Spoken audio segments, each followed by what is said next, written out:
ಈ ಕುರಿತ ಹೆಚ್ಚಿನ ಮಾಹಿತಿ ಪಡೆಯೋಣ ವಾಹಿನಿಯ ಪ್ರಧಾನ ಸಂಪಾದಕರಾದ ಹೊನ್ನಾಳಿ ಚಂದ್ರಶೇಖರ್ ಅವರಿಂದ. ಹೊನ್ನಾಳಿ ಚಂದ್ರಶೇಖರ್ ಅವರೇ, ಸಚಿವ ರಾಜಣ್ಣ ರಾಜೀನಾಮೆ ನೀಡಿದ್ದಾರೆ. ಇದರ ಅಂಗೀಕಾರವೂ ಆಗಿದೆ. ಸೆಪ್ಟೆಂಬರ್ ಕ್ರಾಂತಿ ಅಂತ ಹೇಳಿದ್ರು, ಆಗಸ್ಟ್ ನಲ್ಲಿಯೇ ಹೈಕಮಾಂಡ್ ಶಾಕ್ ಕೊಟ್ಟಿದೆ. ಬೇರೆ ಸಚಿವರ ಸ್ಥಾನಕ್ಕೂ ಕುತ್ತು ಬರೋ ಸಾಧ್ಯತೆಗಳು ಏನಾದ್ರೂ ಇದೆಯಾ?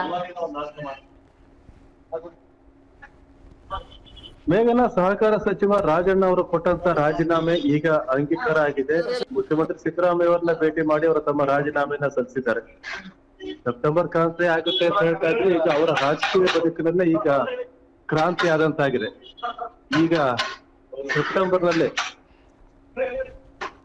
ಈಗ ಅವ್ರ ರಾಜೀನಾಮೆ ಅವರ ಕ್ರಾಂತಿ ಅಂತ ಹೇಳ್ಬೋದು. ಆ ರೀತಿಯಾಗಿದೆ. ಆದ್ರೆ ಅವರು ರಾಜೀನಾಮೆ ಕೊಡ್ತಕ್ಕಂಥ ಅನಿವಾರ್ಯತೆಯನ್ನ ಅವರೇ ಸೃಷ್ಟಿ ಮಾಡ್ಕೊಂಡಿದ್ದಾರೆ. ಹಾಗಾಗಿ ಈಗ ಒಂದು ಸಚಿವ ಸ್ಥಾನ ತೆರವಾಗಿದೆ ಸಿದ್ದರಾಮಯ್ಯ ಅವರ ಸಚಿವ ಸಂಪುಟದಲ್ಲಿ. ಅವರು ರಾಜೀನಾಮೆ ಕೊಟ್ಟಿದ್ರಿಂದ ಈಗ ಏನ ಖಾತೆ ಇದೆ ಅದು ಸಿದ್ದರಾಮಯ್ಯ ಅವರ ನಿರ್ವಹಣೆಗೆ ಹೋಗುತ್ತೆ, ಮುಖ್ಯಮಂತ್ರಿಗಳ ನಿರ್ವಹಣೆಗೆ ಹೋಗುತ್ತೆ. ಹೊಸ ಸಚಿವರಿಗೆ ಇರುವಂತ ಸಚಿವರಿಗೆ ಒಬ್ಬರಿಗೆ ಜವಾಬ್ದಾರಿ ಕೊಡೋವರೆಗೂ, ಅಥವಾ ಮತ್ತೆ ಯಾರಾದ್ರೂ ಸಚಿವರು ಅಲ್ಲಿ ಪ್ರಮಾಣ ವಚನ ಸ್ವೀಕರಿಸುವವರೆಗೂ ಸಹ ಯಾರಾದ್ರೂ ಅವ್ರ ಮುಖ್ಯಮಂತ್ರಿಗಳ ಜೊತೆಗೇನೆ ಆ ಖಾತೆ ಇರುತ್ತೆ.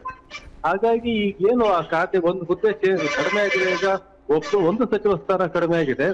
ಈ ಸಚಿವ ಸ್ಥಾನದ ಮೇಲೆ ಹಲವರ ಕಣ್ಣು ಬಿದ್ದಿರ್ಬೋದು. ಆದ್ರೆ ಈಗ ಮತ್ತೆ ಅದನ್ನ ಸಚಿವ ಸಂಪುಟವನ್ನ ಪುನರಚನೆ ಮಾಡುವಂತ ಅಥವಾ ಹೊಸ ಸಚಿವರನ್ನ ತರುವಂತ ಸರ್ಕಸ್ ಅನ್ನ ಸಿದ್ದರಾಮಯ್ಯ ಅವರು ಮಾಡ್ಲಿಕ್ಕಿಲ್ಲ.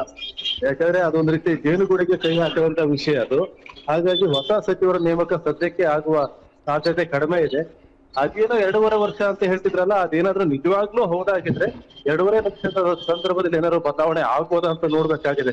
ಇದೇ 2.5 ವರ್ಷದ ನಂತರ ಕ್ರಾಂತಿ ಆಗುತ್ತೆ, ಅದೇ ಸೆಪ್ಟೆಂಬರ್ ಕ್ರಾಂತಿ ರಾಜನವ್ರು ಹೇಳ್ತಾ ಇದ್ದಿದ್ದು, ಅದಾಗುತ್ತೆ ಹೇಗೆ ಅಂತ ನೋಡ್ಬೇಕಾಗಿದೆ. ಆದ್ರೆ ಬಹಳ ಮುಖ್ಯವಾಗಿ ಏನು ರಾಜಣ್ಣ ಅವರು ರಾಹುಲ್ ಗಾಂಧಿ ಅವರ ಅಜೆಂಡಾ ಏನಿತ್ತು ಮತಗಣತನ, ಅದರ ವಿರುದ್ಧವಾಗಿ ಮಾತನಾಡಿದ್ದು ನಿಜವಾಗ್ಲೂ ರಾಜಣ್ಣ ಅವರ ರಾಜಕೀಯ ಜೀವನದಲ್ಲಿ ಒಂದು ದೊಡ್ಡ ಪೆಟ್ಟನ್ನ ಕೊಟ್ಟಂತಾಗಿದೆ.